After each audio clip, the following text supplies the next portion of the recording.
When a loved one is diagnosed with cancer, the diagnosis can be devastating to the patient. But it can be just as difficult on friends and family.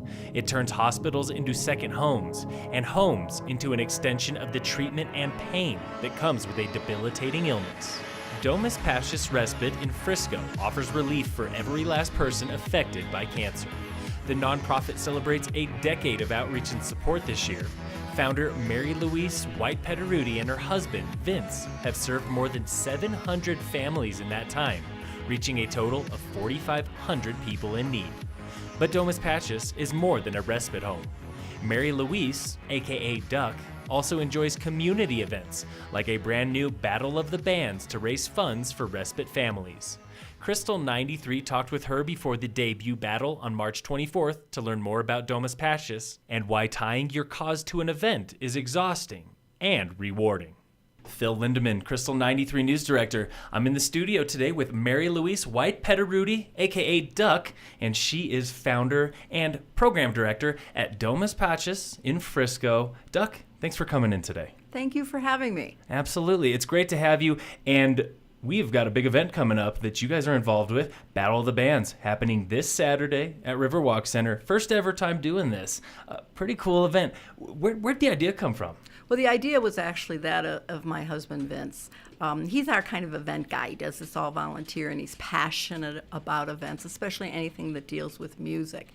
And part of what Vince was looking into is that we do the family concert series, which is actually a tribute series, because tributes really link to what our mission is of creating memories, and tribute concerts really are all about memories. But we really wanted to share the cause with a younger generation who typically aren't the client that shows up at tribute concerts. And so how do we reach out to millennials? How do we reach out to Gen Xers? And, and Vince, was being a passionate guy about almost anything that he takes on, was saying, wouldn't it be great if we could have, typical to his high school time in Cleveland, have bands, the local bands. And how do we promote those local bands and at the same time give a venue, provide a venue for a younger generation to have a lot of fun, create their own memories, and at the same time hear about Domus Pacis in ways that they can be part of something that is truly important. Continue to build our community of supporters. Yeah, and like you said, Battle of the Bands, that's one of those things that everybody has heard of, and it kind of gets that excitement going. Although, when I've been interviewing the bands, everybody agrees it's not exactly a battle. It's more of a showcase, just people getting together, like you said, for the great cause, to showcase a great cause here in town. Now, tell me a little bit about, well, we were trying to figure out, between the DJs and myself, how to pronounce Domus Pacis.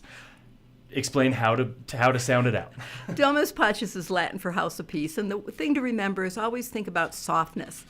Domus, do, like a deer, moose, like a moose, which we all know about. Pacis is pa, like papa, and chis, which is soft, the CH, like chisel. So it's Domus Pacis, Family Respite. Family Respite. And you have been active in Summit County for 10 years. 10 years anniversary. coming up. Congratulations. It is pretty exciting. Well, and you were saying St. Patty's Day actually was the official. St. Patty's Day was the 10th year anniversary of the IRS providing us with our 501c3, our nonprofit status.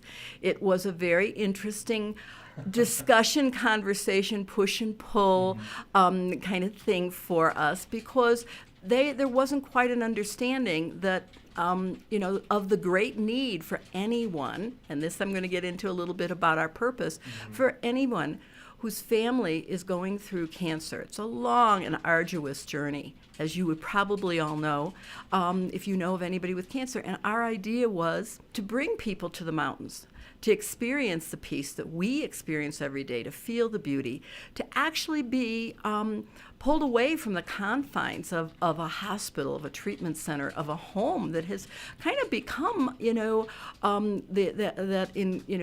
kind of, I don't know what to say when I say home. In a way, it becomes an extension of treatment. Yeah, almost a reminder of the fact that I can't quite get away. Yes, most definitely. Yes, yeah. Definitely. And you, over the years, how many folks have you served? How many folks have come to Frisco for respite? Well, we use all of Summit County, both homes and our community are part of this. And over the years, we have, in the last 10 years, it's built up over time to about over 700 families. Wow. This last year, 2017, we hosted 128 families. This year, we are projected to host over 150 families. And our family size, if you think about that, over the years, it's probably about 4,500 individuals. Wow, so many folks. And I imagine they're coming from all over the country, all over the world even? Not over the world, but the country. The majority do come from Colorado. We do have people from Summit County who are either in cancer treatment or have a loved one out of state who they'd like to be with, but they really don't have the vacation time or they don't have the house big enough. That's one thing we want to make sure is it's understood that even that Summit County's community is loving and giving and warm. And we also want to serve the people of Summit County by helping them with respite. If the same reason, as I said before, people would love to get out of their home, they would love to get out of the environment of where they feel a little stuck right now, we have found generous people outside of our county, in Estes Park, in Steamboat, in Vail, who also will allow us to use their properties, be it a timeshare or home, to host Summit County families. Very cool. So people can kind of pick their adventure almost in the mountains. If you're from Summit County. If you're not from Summit County, someone said, this is just like Make-A-Wish. I said, well, it's Make-A-Wish if you want to come to the beauty and the peace of our mountains in Summit County. Yeah, absolutely. And over the time, like you said, you have served thousands of people, yes, thousands of families. Why is it important to reach out to the family instead of just the patient? Because I know that there are places like Jack's Place, right, over in Eagle County. Right. It's very focused on the patient, lots of services for the patients, right, but not always. The families are invited, but they don't always join, or it's not targeted at whole families. Why the family? Why the family? When you hear the word cancer, not only does that affect you, it affects your whole circle of support, which can be your biological family, your mom, your dad, your spouse, your children, whatever. It affects you all. But it also affects that circle of best friends. Everybody is carrying the weight of what you're going through, and they're all suffering. And part of what I want to say is part of what happens is that not only is your body devastated by treatment and is your family devastated by seeing you go through physically that, you're mentally, meaning everybody in this circle, mentally, physically, emotionally taxed by this journey. And as we know, this journey can be very long and have ups and downs, excitement and disappointments. And it drains you. And what we do, and that's why we call it respite, it's not a vacation. The concept of respite is to bring people together, to create everlasting memories, to be able to rest, to recoup, to refresh, to renew. Whatever we feel, we have no expectation for what would happen that week, how it may impact people in the long run. That's very important, that we're not putting one other layer of responsibility on a family. And that is the power. It's the power of the mountains. It's the power of this community. This is an amazingly warm and welcoming and generous and good and kind community. And that's a key element, not just having people come to a gorgeous home, which we always need more of these homes and timeshares, especially this year, while we're having about a 25% increase in the number of applications of respites that are being requested. We always need that. But we need this community to reach out and to hug and to serve.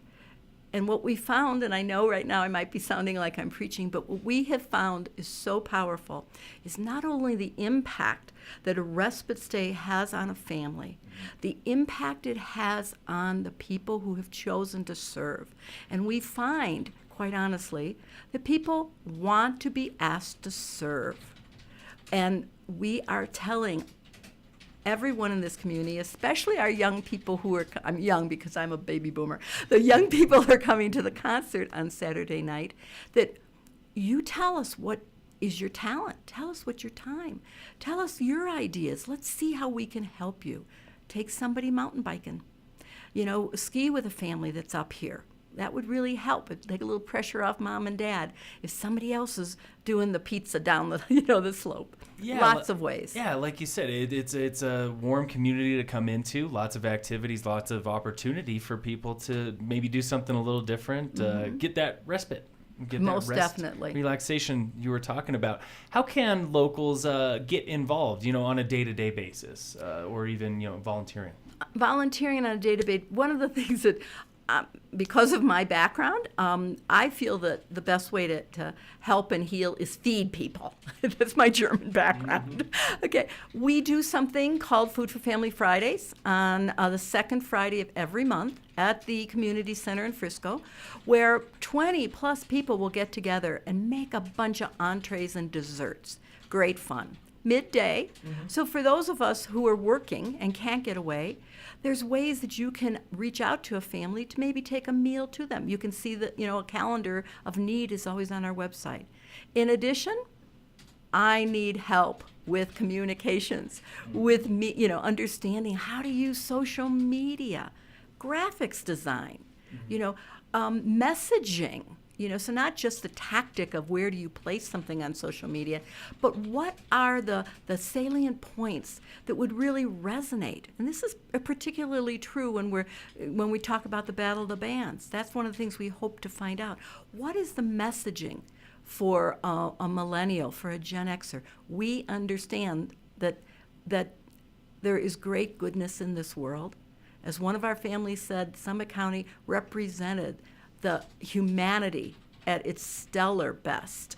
We understand that and we know that, and we want to share with everybody of every age, of every ability, of whoever has time, be they a part-timer, full-timer, or they be a working person, they be a parent who needs help with community service projects that their kids are supposed to deliver on. We really can help them connect with a way to serve. And that's what we're trying to do. We serve families going through cancer. It's unfair. We also find the power is tremendous, allowing people to serve, giving them the opportunity to serve. Yes, and Battle of the Bands fits into that mission of serving and bringing the message out and around. We wanted to talk a little bit, though, about the difficulty sometimes of combining an event, like Battle of the Bands, with a cause, like Domus Pacis. What do you think is so difficult sometimes about getting that message across that, the Battle of the Bands, this cool event, where you're going to go see local music, is also for a local cause? How do you get past the free beer tag? Right. I love that. I love how you actually link together the local. That is really important. As I had mentioned earlier, my husband Vince, who's a part of this team that has put all this together. Actually, he has led this team. Took the idea, to Krystal. Took the idea to the Summit Daily, and they latched onto it because they understand. These two organizations understand the power of bringing young folks together, and the power of this grassroots organization, Domus Pacis. How do we get past that? Well, Battle of the Bands, very much is we're triggering folks to think about community and coming together and seeing what our community is producing in music. It's outstanding. So here's what locals are doing in the music world to really serve, to entertain others in the community. Not as their primary job, as their secondary job. So they're taking a passion of theirs and they want to share it.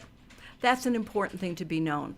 Yeah. From the and it sounds and that sounds right in line with what you guys do every single day. Every single day, we take people, or we give the opportunity to people who have a passion. Maybe their passion is mountain biking. Well, maybe they can take that passion and help us. At our last concert, someone walked up and said, for years I've been trying to think about how to help Domus Pacis. You know what? I love to fly fish. I got all the equipment. Let me take a family fly fishing if they would want to. Other people love to cook, or bake. Well, and we all shouldn't be eating everything we cook and bake. There's a way that you can share your passion with a family who's up here, and it's just almost miraculous thing to see the changes on the faces of the family when a total stranger who's doing this totally selfishly brings it in. The same power and the change in people who have chosen to serve we see all the time. And we want to share that. We want to be able to allow that to be spread throughout this community. Yeah, that passion and that joy that a lot of folks find, like you said, for activities or music or whatever, really does translate across families and across folks, either whether or not they're here for a visit or here for Domus Pacis. When it came to founding the organization, why cancer? Why was helping families dealing with cancer in need a big focus? This is a personal story. In 1997, my mother was dying of lung cancer. And I, at the age of 47, was devastated with the thought of losing my mom, becoming an orphan. All of us, take our parents for granted. And when you realize that you're not going to have that person in your life or the life of your children, and you know how important that is to have grandparents, available for your children, it was devastating to me. And we lived in Chicago at the time, and the way that Vince and I always coped with tough times, being new parents, having a job switch, any of those things, was we'd run out to Colorado. Okay. We called it our Colorado fix. Yeah. And so during this time, I said to my mom that I needed a Colorado fix. And I immediately felt guilty for saying that and said, "Oh, want to come along?" And she said, yeah, Duck, I want to go. I want to go see your dirt. We own some land here that we bought way back. Yeah, I like it. She wanted to see our dirt. And I realized that I had just made a huge mistake talking about bringing a person with lung cancer to altitude. And I tried to back out of it, and she wouldn't let me. In hindsight, I realized she wasn't going to let me because she knew how badly I needed it, and she knew how badly I would not leave her in Chicago and take a little break on my own. So I had to call a lot of people to help make that happen. Okay. I couldn't do that alone. So my company, I went to my boss, and he said, "Let me call the travel department." They arranged the travel. My best friend lives in Vail. We decided we should sleep in Vail. And she went out on her lunch hour and found a perfect place that my mother would not feel that it was at all. It was handicapped accessible, but it didn't feel that way. We just, needed to have the medical background. So my mom's doctor in Chicago worked with the docs in Vail, worked with a doc in Denver to make sure that all my mom's medical records were here. And we realized, too, that it was really important that not just me with my mom. I'm one of 6. I felt, wow, I'm finally going to be her favorite child. But I knew that wasn't what the reason was. We needed a girl trip. So my sisters needed to come. And my husband, and he always laughs at this when I say, in his wisdom, this is the only time you're going to hear me say that, in his wisdom, he said, "Honey, the only way you're going to pull this off quickly is if we pay for it." So we removed the economic barriers to making this happen. That's the model for Domus Pacis. How do we, when a family is going through this stage, be it an end of life or ups and downs of cancer treatment, how do you remove all the barriers for why they can't give themselves this time together to laugh and to cry and to make everlasting memories? That was the model. Yeah, ways to remove the barriers. And Battle of the Bands Yes. Proceeds are going directly back to that program. Most definitely. So, come for the free beer. That's the first 200 people. But more so, come because you're going to have a great time. You're going to make memories. But the proceeds from your tickets will actually help us. Probably, we're hoping, if let's say we get 500 people there, that's probably going to allow us to bring anywhere from 2 to 5 families up for a week of respite. For a single night of music. And you'll also have an opportunity to learn about how you matter and how your time and talent and creativity matters in a big way. Big night at Battle of the Bands. Great cause. Great bands. Great stuff happening on there. And Duck, thank you again for coming in to make time to talk a little bit more about the mission and the cause behind the Battle of the Bands The very first Tri-County Battle of the Bands, hoping for more of these in the future, of We course. hope so too. Thank you so much for your time.